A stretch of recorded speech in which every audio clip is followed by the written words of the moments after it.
Reagan, freedom is never more than one generation away from extinction. We didn't pass it to our children in the bloodstream. It must be fought for and protected, as he said.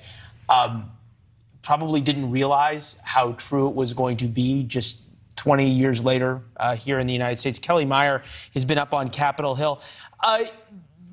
Fair to say that Democrats think that they hit a home run tonight and Republicans think this was a strikeout?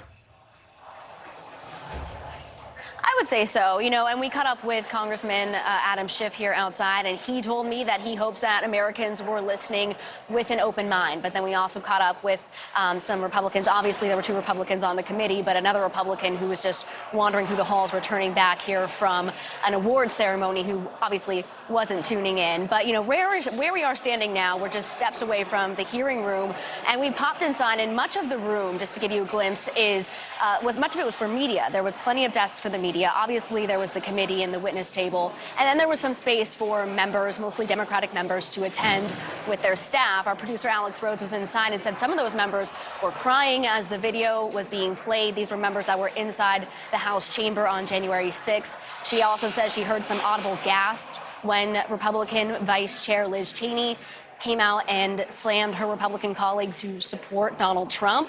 But as we mentioned, the Republican that we ran into here, he obviously says he wasn't tuning in, and he doesn't think that much of the people back in his district in Arkansas were either. Take a listen.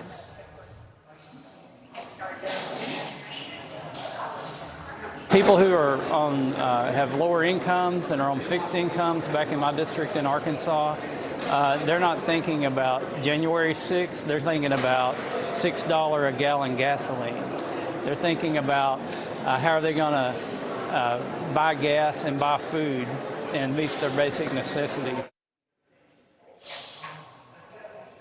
Also not tuning in, former counselor to the president, Kellyanne Conway. She tweeted tonight that the NHL playoff game is the best thing on TV. And we also heard from her former boss, President Trump, on Truth Social tonight after the hearing, slamming the committee for refusing to play any of the, quote, many positive witnesses and statements, and for using a TV exec to, quote, spin only negative footage. The committee promising we'll hear from members of the Trump White House and Trump's family in the weeks to come. This was the first of several hearings set for this month. The next one is going to be on Monday at 10 a.m.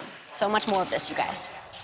Yep, no longer in prime time, though. All right, Kelly Meyer live from the Capitol tonight. Kelly, thank you. And we are going to continue our coverage right after this break. Chris Hahn will join us to talk more about what we heard tonight and what we can expect in the days and weeks to come.